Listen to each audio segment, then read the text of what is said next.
4월 30일, 4월 마지막 날이네요. 민수기 7장, 시편 42편, 43편, 아가 5장, 히브리서 5장입니다. 오늘 새벽에는 히브리서 5장 말씀 우리 함께 보시고 우리 기도하십시다.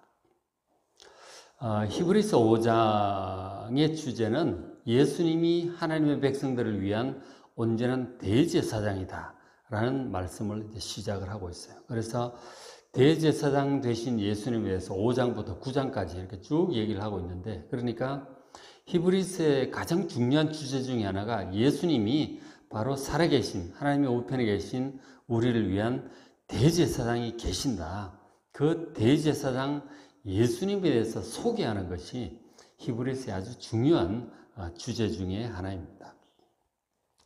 그래서 대제사장이신 예수님이 어떤 분인지 알기 위해서 먼저 이제 구약에서 아론과 같은 대제사장이 어떤 사람인지 먼저 좀 알아볼 필요가 있죠.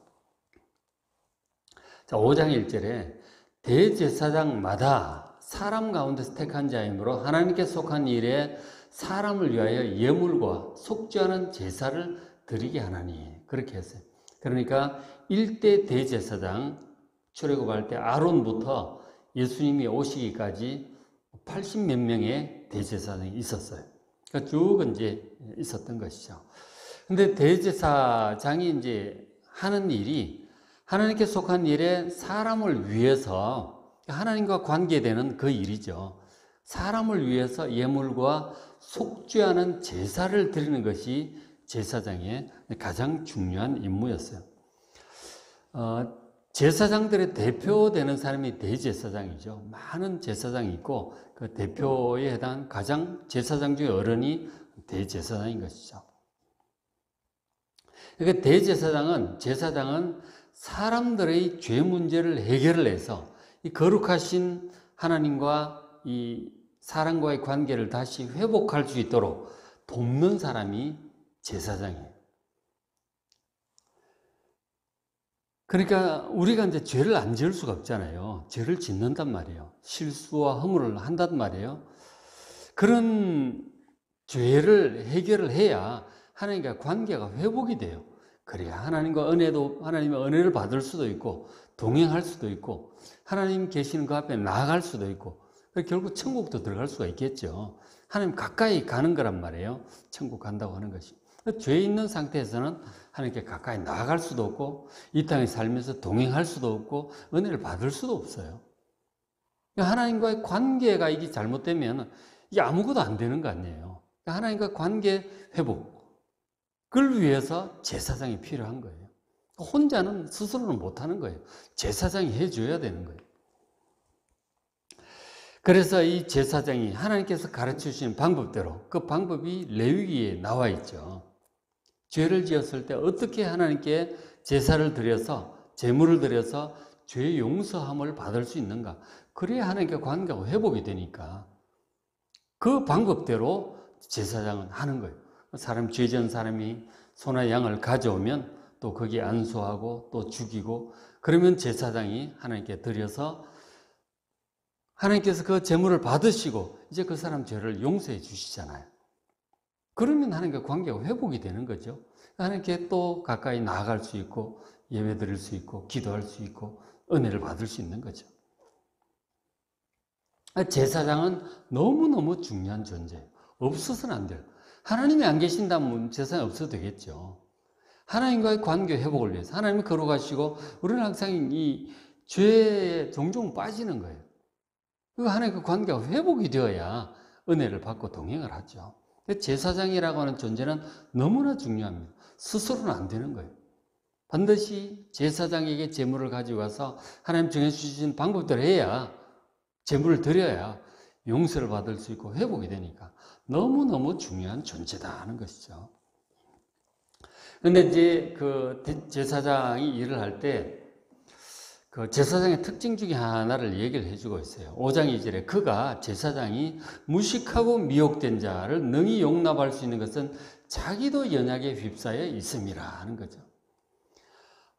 사람이 정말 하나님을 제대로 알고 하나님 법도를 제대로 안다면 죄 가운데 빠지지 않겠죠. 근데 우리가 왜 죄 가운데 빠지느냐?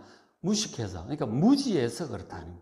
하나님의 거룩하심을 잊어버리기도 하고 하나님의 법도를 우리가 잊어먹기도 하고, 왜냐하면 사느라고 바빠서 걱정하느라 혹은 뭐 세상 일에 바빠서 이걸 까먹기도 하고 이제 그렇게 돼요. 하나님을 잊어먹는 거죠. 하나님을 경외한다면, 하나님을 정말 두려워하고 하나님 법도에 대해서 항상 확실하게 안다면 그런 실수하지 않겠죠.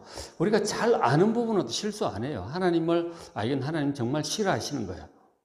하나님을 경외하는 그 분명한 어떤 부분에 있어서는 실수하지 않죠. 하나님 두려운 줄 알기 때문에. 그런데 어떤 부분에 있어서는 뭐 살다 보면 하나님 경외함을 까먹는 거죠.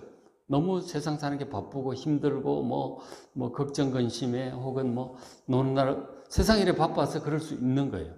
그럼 무지해지는 그 부분에 있어서 우리가 실수하고, 또 우리가 마음이 미혹되잖아요. 종종 마음이 미혹이 된다니까.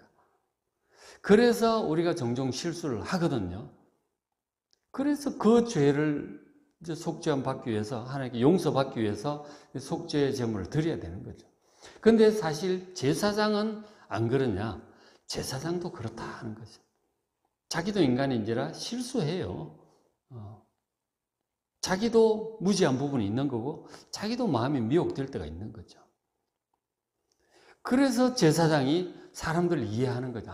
저 사람이 나도 그랬는데 저런 실수를 하는구나. 점점 나아지겠지. 그렇게 생각하는 거죠. 그래서 이제 어쨌든 사람을 용납을 하게 되는 거죠. 이해를 하고, 그 사람이 그럴 수도 있어. 그럴 수도 있지. 이제 이렇게 되는 거 아니에요. 그래서 그 사람을 위해서 또 재물을 가져오면 또 해서 그 사람 안수하게 하고 잡게 합니다. 그럼 가져오면 또 하고. 그렇게 하는 거죠. 그래서 3절에 그러므로 백성을 위하여 속죄제를 드림과 같이 또한 자신을 위하여도 드리는 것이 마땅하다. 자기도 실수를 하니까. 지금으로 치면 참 회개 기도죠. 자기도 회개 기도를 해야 되는 거죠. 또 사람들을 위해서도 기도하고. 그래서 사람들의 이 무지함과 이 미혹됨을 알기 때문에 용납하기도 하고 또 그 사람 위해서 또 기도하고 제물 드리고 그렇게 하는 거죠. 자, 그런데 이제 이 일을 어쨌든 이렇게 하는 건데, 그러니까 이 제사장의 사역을 하려면 사람들의 무지함과 미혹됨과 실수함에 대해서 사람이 도대체 왜 그래? 어떻게 좀 같은 실수를 그렇게 계속 반복하나? 짜증이 나고 못마땅하고 이해가 안 되면 제사장 일을 하기가 힘들겠죠. 사람들은 그렇게 종종 무지하고 하나님을 까먹고 경외하지 못하는 그런 부분, 마음이 막 헷갈려서 미혹되는 부분, 그런 일이 있어서 이제 실수를 하고 또 양을 또 한 마리 가지고 온단 말이에요. 그런 일이 반복되는 걸 보면서도 이게 이해가 되고 용납이 돼야 되는 거죠. 그렇지 않고 반대로 이 사람이 어떻게 저렇게 계속 그러나 라고 하면 제사장 일을 하기 힘들겠죠. 그렇죠? 그렇다 하는 거죠. 근데 우리 그리스도인이 모두 제사장이잖아요. 제사장입니다. 사람들 위해서 기도하고 또 섬기기도 하고 돕기도 하고 또 잘 모르면 가르쳐 주기도 하고 이렇게 하는데, 좋은 제사장이 되려면 사람들의 잘못을 찾아내고 정죄하기보다 사람들의 연약함을 잘 이해하고 따뜻한 마음으로 그렇게 품어주는 사람이래야 잘할 수 있는 거죠. 근데 우리가 그렇게 못할 때가 종종 있죠. 사람들의 실수와 허물, 그걸 막 못마땅하고 막 비난하고 정죄하고, 근데 그럴 수 있는 거죠. 우리도 어쨌든 그것도 이제 우리의 허물이고 부족함인데, 중요한 것은 좋은 제사장이 되려면 사람들 이해하고 용납하고 무지하고 미혹됨을 잘 이해하고 품어주고 용서하고 용납하고 또 그들을 위해서 기도해 줄 수 있는 넓은 마음, 따뜻한 마음이 있어야 이 제사장 사역을 잘할 수 있겠죠. 사람들을 품고 위해서 기도할 수 있다 하는 것이죠. 그렇죠? 이 제사장의 중요한 특징 중에 하나가 저런 것이죠. 품고 용납하고 이해하고 할 수 있어야 또 할 수 있을 것이다 하는 거죠. 그리고 이제 4절에 이 존귀함, 제사장의 이 직분은 참 존귀한데 하나님과 사람 사이를 회복시켜주고 연결시켜주는 일이잖아요. 굉장히 중요한 일이에요. 이 존귀는 아무도 스스로 취하지 못하고 오직 아론과 같이 하나님의 부르심을 받은 자라야 할 것이다. 하나님께 지명하시는 거죠. 임명하시는 그 사람이 대제사장이 되고 제사장이 되는 거예요. 아무나 하는 게 아니에요. 하고 싶다 할 수 있는 게 아니에요. 그래서 임명받은 자, 그러니까 구약에 보면 고라 자손, 레위인 중에 고라 자손이 이제 이 모세와 아론 이제 사촌격 되는 이제 사람인데 그 아주 가깝잖아요. 근데 누구는 제사장하고 자기는 제사장을 돕는 레위인을 하고 있으니까 자기도 제사장 하고 싶어서 좀 반역 비슷한 걸 일으켜요. 무리를 지어서. 그랬다가 하나님의 심판 받아가지고 지진 나가 땅이 갈라지고 가족이 다 빠져 죽죠. 그러니까 자기가 원한다고 되는 게 아니에요. 제사장도 하나님께서 부르신 사람이 되는 거라고요. 그러니까 목사도 아무나 하는 것이 아니고 하나님 부르신 사람이 목사가 되는 것이고 그리스도인도 마찬가지예요. 그리스도인이 다 제사장인데 하나님이 부르신 사람이 그리스도인이 되는 거죠. 뭐 선택과 예정 뭐 그런 얘기를 또 하게 되겠지만 우리가 지혜가 있어서 잘 판단을 해가지고 예수님을 믿은 게 아니라고요. 불러주신 거예요, 우리를.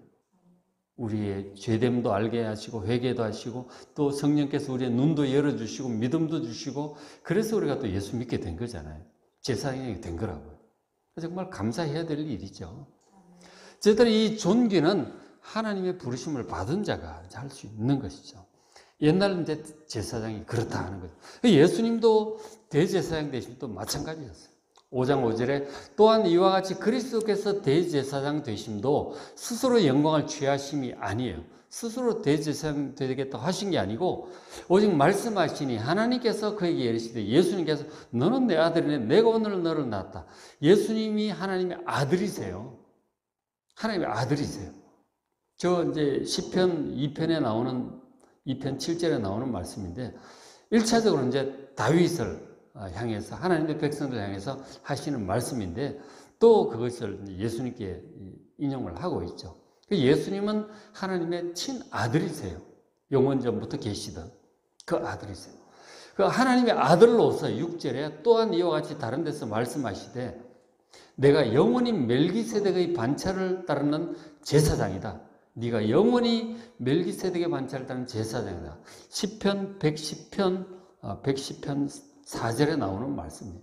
그런 이제 히브리서 기자가 성령께서 하시는 말씀이죠. 인용을 하고 있는데 예수님을 가리켜서 말씀하시기를 예수님은 영원히 멜기세덱의 반차, 그 서열을 따르는 제사장이다. 그렇게 말씀을 하셨어요. 구약에 이제 그 멜기세덱이라고 하는 신비의 인물이 나와요. 그 창세기 14장에 나오는데 아브라함에게 축복을 하고 11조를 받은 제사장이에요. 그때는 아론 뭐 태어나기도 전이죠. 그 제사장이 있었어요. 하나님의 제사장이 있어요. 그러니까 예수님은 이제 어쨌든 멜기세덱 얘기는 계속 나오니까 그때 가서 보도록 하십시다. 어쨌든 예수님도 하나님의 아들로서 그리고 멜기세덱의 반차를 따르는 제사장으로서 하나님의 부르심을 받으셨어요. 그러면서 예수님 얘기를 이제 좀 더 해주고 있습니다. 예수님도 연약하셨다는 거죠. 우리도 연약한데 똑같은 육신을 입으셨으니까 히브리서 5장 7절에 그는 예수님은 육체에 계실 때, 이 땅에 살아 계실 때 심한 통곡과 눈물로 간구와 소원을 올렸고 그의 경건하심으로 말미암아 들으심을 얻었느니라. 그렇게 예수님을 이제 얘기를 해주고 있습니다. 저 장면을 보면 이제 겟세마네 동산에서 기도하던 그 장면이 떠오르죠. 그죠? 예수님께서 너무나 고통스러워서 할 수만 있다면 이 잔을 피하게 해달라고 기도를 하셨어요. 그러나 사실 받아들이시죠. 하나님의 뜻임을 알고 그대로 순종을 하셨어요. 그러니까 이제 저 구절이 신학자들이 이제 많은 신학자들의 이제 견해에 의하면 꼭 겟세마네 동산의 기도만이 아니고 그 인생 전체 이 땅에 계실 때 내내 저렇게 기도하셨다고 이제 그렇게 봅니다. 해석을 그렇게 해요. 그러니까 육체에 계실 때 그렇게 하신 거죠. 그래서 늘 막 새벽마다 나가서 기도하고 그러셨잖아요. 밤새 기도하시고 저런 기도를 하신 거죠. 육체에 계실 때 육신은 연약하고 예수님 해야 될 사역은 크고 힘들고 이러니까 늘 저렇게 애써서 기도를 하셨던 거예요. 심한 통곡과 눈물로 하나님께 간구하고 사람들을 위해서 기도하고 또 사역을 감당할 수 있기 위해서 기도하고 그렇게 하셨던 거죠. 그래서 그의 경건하심으로 말미암아 하나님 의지하는 그 기도로 말미암아 하나님의 응답을 그렇게 받으셨어요. 그렇게 하시면서 끝까지 사역을 감당하셨던 것이죠. 이 연약한 육신을 입고 있는 인간이 정말 이 사역을 감당한다고 하는 게 쉽지 않아요. 사역이 크면 클수록 더 힘든 거예요. 그래서 심한 통곡과 눈물로 간과 손을 올리면서 겨우 할 수 있는 일인 거죠. 예수님도 그렇게 하셨어요. 그래서 8절에 그가 아들이신데도 그랬어. 그 받으신 고난으로 순종함을 배웠습니다. 고난 가운데, 육신 가운데 살아간다는 게 고난이죠. 그러면서 하나님 기도하고 의지하고 순종하고 그렇게 하면서 이제 끝까지 사역을 하신 거죠. 그 끝까지 완수를 하시고 십자가까지. 그래서 그 십자가까지 이제 순종도 하시고 다 순종하셨죠. 그렇게 해서 9절에 온전하게 되셨다는 거지. 온전하다는 것이 예수님께 뭐 근본적으로 흠이 있다든가 부족하다든가 이런 뜻이 아니고, 그러니까 대제사장으로서 사역을 완수를 하신 거죠. 십자가까지 지시고 고난 가운데 온전히 순종하시고 십자가까지 지신 거죠. 그렇게 하심으로써 이제 대제사장 사역까지 완전히 감당하심으로 온전하게 되신 거예요. 이 땅의 사명을 끝까지 감당하심으로 온전하게 되셨어요. 그렇게 하심으로 자기에게 순종하는 모든 자에게 영원한 구원의 근원이 되셨다는 거죠. 예수님을 믿고 순종하고 따르는 사람들에게 그들을 구원할 수 있는 그런 구원자의 사역을, 대제사장으로서의 사역을, 이 땅에서의 사역을 완수하셨던 것이죠. 그 과정이 쉽지 않았다는 거예요. 육신은 연약하고 고난은 많고 사명은 크고 어깨는 무겁고, 그래서 계속 저렇게 통곡과 눈물로 간구와 손을 올리면서 끝까지 십자가까지 완수를 하셨던 것입니다. 그래서 예수님께서 그 받으신 고난으로 순종함을 배워서 온전하게 되셔서 우리도 이제 그런 과정을 겪어가는 것이죠.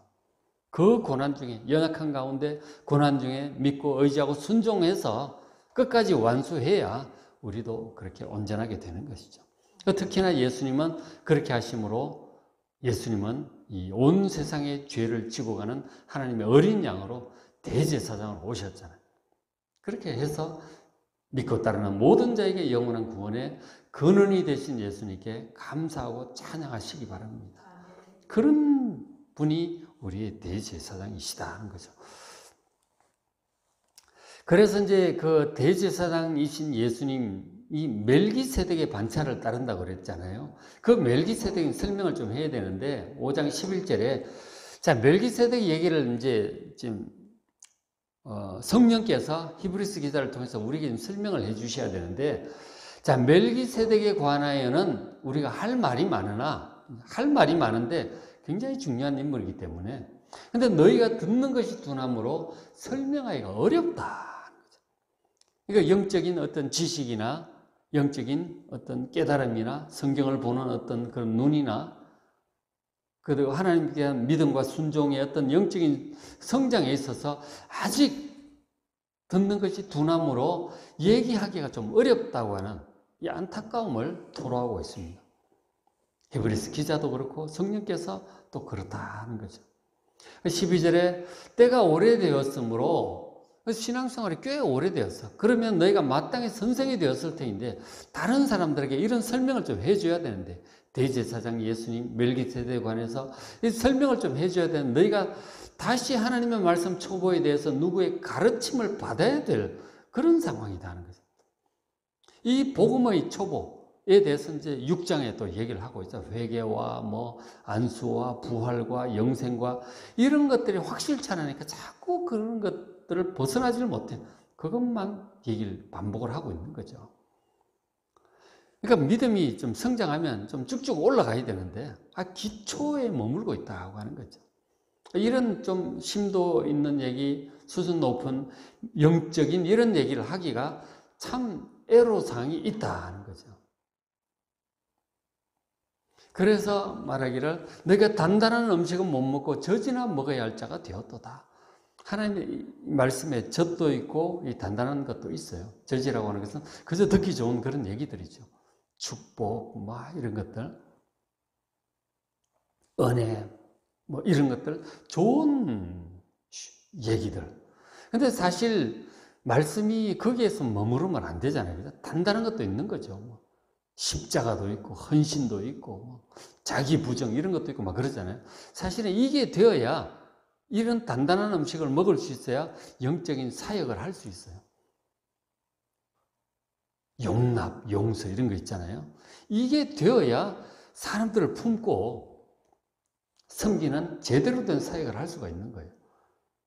그런데 아직 기초에서 벗어나지를 못하니까 이런 수준 높은 얘기 이런 하기가 어렵다고 하는 이 안타까움을 얘기하고 있습니다. 믿음이 성장하지 않는, 기초에 머물고 있는, 젖이나 먹고 있는 이런 수준의 신앙은 사역하기 어렵죠. 사람들을 구원하고 용납하고 품고 화평케 하는 자가 되고 이것 잘 못하는 거죠.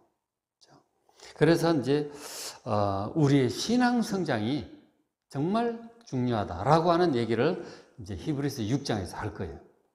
6장에서 정말 신앙이 제대로 성장해야 된다. 그런 얘기를 한번 쭉 6장에서 하고 7장에 가면 멜기세덱 얘기를 다시 합니다. 멜기세덱 얘기를 제사장과 관련해서 다시 이렇게 쭉 하게 돼요. 그래서 오늘은 이 예수님께서 대제사장 되심을 알고 우리도 사실 제사장으로 섬기고 있는데, 그죠? 예수님이 어떻게 하셨는지 이제 봤잖아요. 그죠? 고난 가운데 온전히 믿고 순종하고 기도함으로 이걸 끝까지 완수를 해냈던 것이죠. 우리도 정말 기도함으로 예수님처럼 하나님 의지함으로 순종함으로 우리의 이 대제사장으로서의 사역, 우리 대제사장은 제사장이죠, 우리는, 그죠? 제사장이신 그리스도인의 사역을, 사람들을 위해 섬기는 사역을 끝까지 잘 감당하는 우리가 될 수 있도록 기도하는 이 시간 되시길 바랍니다. 맥체인 성결교 오늘 민수기 7장, 시편 42편, 43편, 아가 5장, 히브리서 5장입니다. 말씀 읽고 은혜 많이 받으시기 바랍니다.